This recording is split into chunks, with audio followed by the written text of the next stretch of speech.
just me. I know everything about it. Yeah, I have great respect. Are you from Pakistan? I have great respect for Pakistan and for the Field Marshal and for the Prime Minister.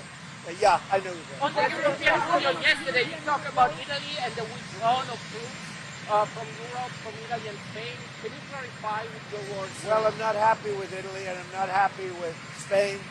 And they feel it's okay for Iran to have a nuclear weapon. Anybody that feels it's okay for Iran to have a nuclear weapon is not very smart.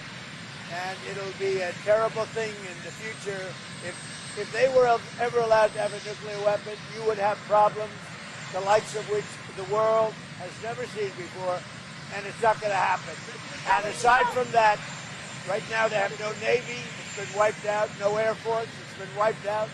They have no anything. They have no anti-aircraft, they have no radar, they have no leaders, because frankly, their leaders are very disjointed. They have a lot of problems right now. They're not getting along with each other.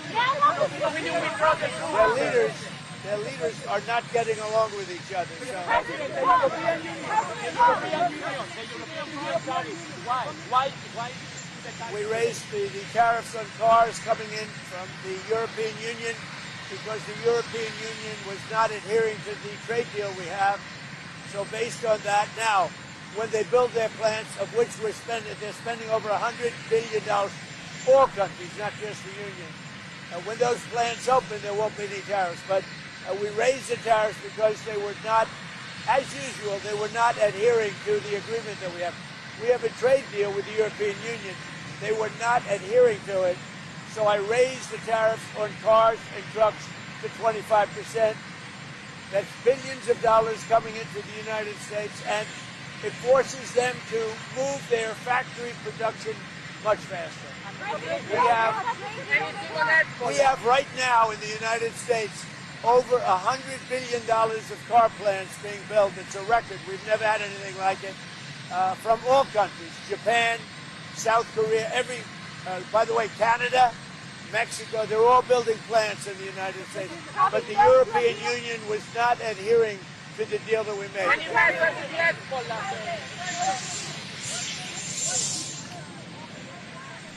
अमरीकी सदर Donald Trump media से गुफ्तगू कर रहे थे। उन्होंने कहा कि ईरान की ताज़ा तजावीज़ से मुत्तफिक नहीं है, ईरान न्यूक्लियर हथियार नहीं रख सकता है। उन्होंने एक बार फिर पाकिस्तान की तारीफ की। उन्होंने कहा कि वज़ीर आज़म शहबाज शरीफ और फील्ड मार्शल आसिम मुनीर अजीम इंसान हैं।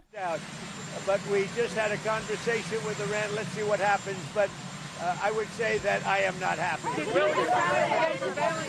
Their leadership is very disjointed, very argumentative with each other. They come back, one says one thing, one says another. They're very confused. Obviously, their country has been, frankly, decimated. Their Navy is gone, their Air Force is gone.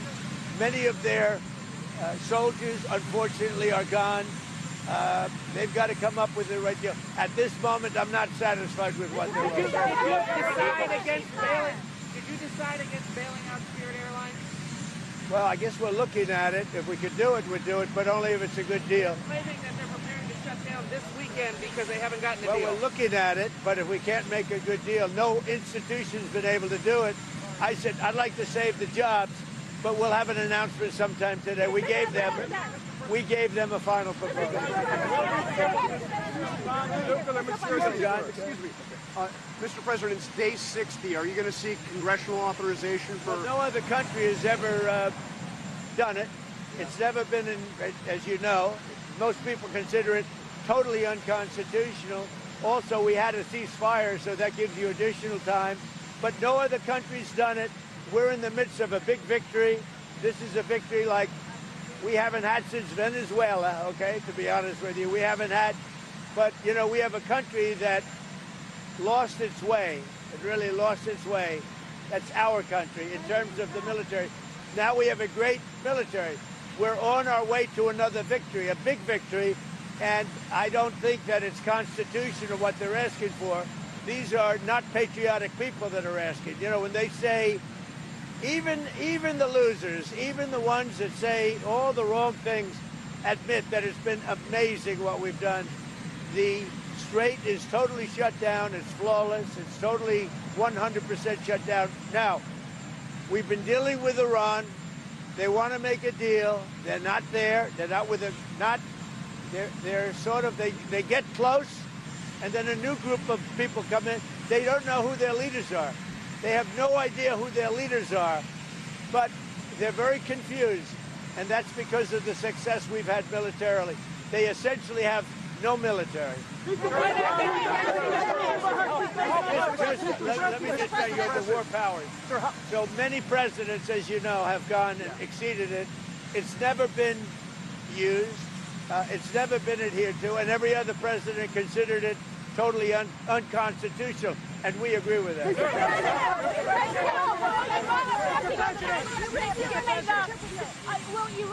Will Iran affect your China trip given the blockade? No, the China, it's going to be amazing. The visit with China and Chairman Xi, that's going to be great. We have the trip with China coming up. And I think it'll be an amazing event.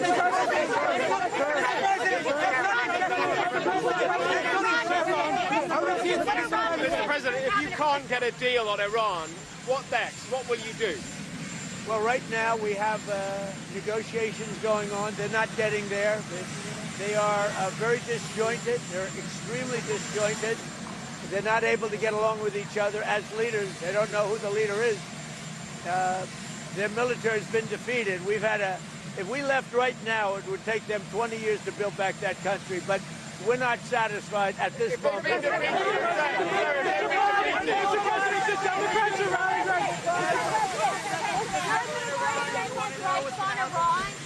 you considering new strikes on Iran? Why would I tell you that? Spirit Airlines, what has been the holdup on a deal? Are they balking? We're looking at trying to help them, something looking to get involved with, but if we can, it's 14,000 jobs. I would say we're driving a tough deal, but it's one of those things that we'll do it or we won't. We'll have something for you today or tomorrow. It seems like the other lenders are balking. They think they'll get bumped down in priority. Well, they will. We come first. Hey, you know what it is? USA first, America first. That's my point. Including with airlines, including with Intel. You know, we made an Intel deal. You know that, right? We made about $40 billion on that. And someday Fox and Peter is going to talk about it. But we helped out Intel, and we ended up making $40 billion. So we're looking at Spirit, different kind of a thing. But we're looking at Spirit, and we can help them, we will. But we have to come first. We're first. It's America first. The CEO of Anthropic came to meet Susie Wiles a week or two ago. What is the latest on your position on that company? Well, only that they had a very good meeting.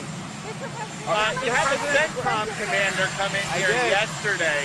Was he briefing you on a different approach? Options. What kind of options? How would it look different? There are options. I mean, do we want to go and just blast the hell out of them and finish him forever, or do we want to try and make a deal? I mean, those are the options. Do you want to go blast the hell out of him? I and prefer finish him not. forever? On a human basis, I prefer not, but that's the option. Do we want to go in there heavy and just blast them away, or do we want to do something? They're a very disjointed unitship, as you can understand, Peter, very disjointed. I mean, they're not getting along with each other, and it puts us in a bad position. One group wants to make a certain deal, the other group wants to make a certain deal, including the hardliners. The hardliners want to make a deal too. Why wouldn't they? They have no Navy, they have no Air Force, they have no anti-aircraft, they have no nothing. There was some reporting this week that because of all the firepower required for Epic Fury, that there are people in the White House who are starting to worry about our inventory of bombs and missiles. Are you worried? No, we have more than we've ever had, actually. Because all over the world we have inventory, and we can take that if we need it. But all over the world we have tremendous amounts of inventory, the best. For instance, we're stocked and locked and loaded. Right now, we have more than double what we had when this started. But, you know, we're all over the world. We're in many, many different countries, many different places, all packed up. Now, what happened is Biden came in like a stupid fool, and he gave a lot of what we had to Ukraine. Right. And $350 billion they spent. We don't do that. Everybody has to pay. The European Union pays us, but Biden didn't get money. He got nothing. He got nothing. But he gave a lot of the inventory away. Now, relatively speaking, it's not that, but it was a lot of inventory. He gave it to Ukraine. We built it up, but we have inventory from all over the world. Are you going to go to the G7? The G7 is in France in June. Will you go to it? Probably. Mr. President, will the Lebanese and Israeli leaders be meeting here soon? Mr. President? President NATO. What about NATO? Did the king change your mind? King Charles? No. King and I had a great, he's just a great person. He's a high-quality person. I love the job he did in Congress. He actually got the Democrats to stand. He's a wonderful person. She's a wonderful lady, a wonderful queen, and we had a good time. Mr. President, will the Lebanese and Israeli leaders be meeting here soon at the White House? Yeah, they're going to be coming. And when you go to this is going to be your first big public event since somebody tried to kill you on Saturday. Do you feel safe going to something like this today? I don't even think about it, Peter. You still support a pardon for Pete Rose, sir? Oh, I think Pete Rose was great. I think Pete Rose should have been in the Baseball Hall of Fame a long time ago.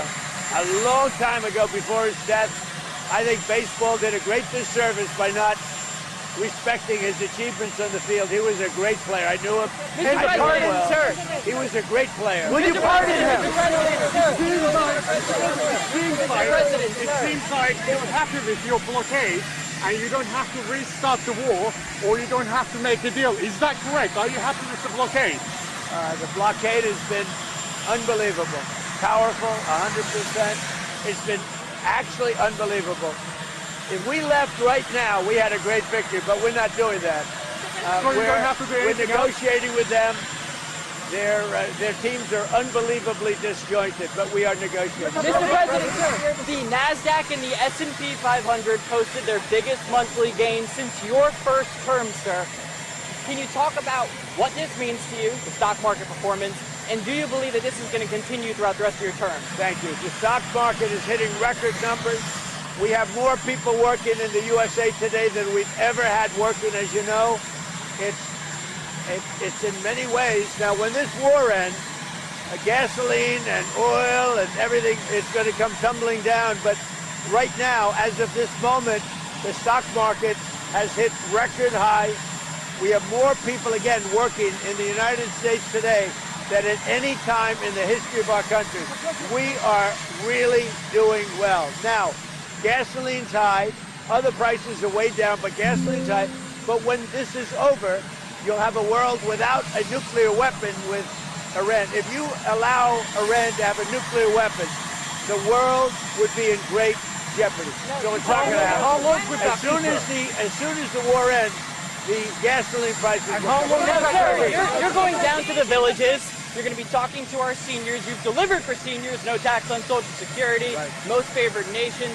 Can you talk about everything that you've done to help our senior population, sir? Will be well. No tax on tips. We have the largest tax cuts in the history of our country also, and regulation cuts, and it's one of the reasons we're doing so well. So we have no tax on tips, no tax on Social Security for our seniors. We have no tax on overtime. And you know, something that nobody talks about, if you buy a car, if it's American made, you get a deduction on interest. अमरीकी सदर Donald Trump media से गुफ्तगू कर रहे थे। एक मरतबा फिर उन्होंने पाकिस्तानी क़यादत की तारीफ की है।